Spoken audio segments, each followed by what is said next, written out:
असं आहे की आता निवडणुका संपवूनच टाकायचं अशा पद्धतीचा सत्ताधारी पक्षाचा घाट आहे। आज नुकत्याच झालेल्या महानगरपालिकेच्या निवडणुकीचे उमेदवारी अर्ज भरल्यानंतर छाननी झाल्यानंतर महाराष्ट्रामध्ये 68 उमेदवार हे सत्ताधारी पक्षाचेच बिनविरोध होतात। विरोधी पक्षाचा एकही उमेदवार बिनविरोध होत नाही। अशी सत्ताधारी पक्षाची काय जादू आहे?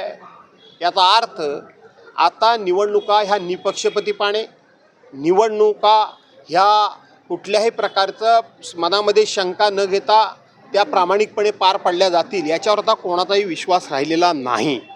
पण तरी देखील आम्ही जी मंडळी आहोत ती मंडळी लोकशाही मानणारे आहोत। आम्ही जी मंडळी आहोत ते डॉक्टर बाबासाहेब आंबेडकरांचं संविधान मानणारे आहोत।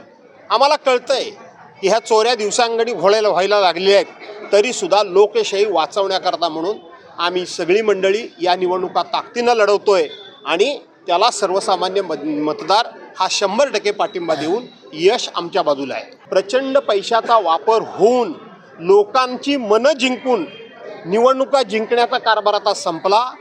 पैसा फेकून लोकांना, पैसा फेकून नाही तर दमदाटी करून, पैसा फेकून नसेल तर त्यांच्या कुटुंबियांचा छळ करून काय मानखुर्दल्या पवारबाईंना आज मुलाखत दिली, काय मुलाखत दिली? तिला जबरदस्तीनं राज्याच्या विधिमंडळाचे विधानसभेचे अध्यक्ष फोन करतात आणि दम देतात। तिच्या नवऱ्याला रात्री 12-1 वाजता किडनॅप करतात विधानसभेचे अध्यक्ष। अरे ह्या राज्यात चाललंय काय?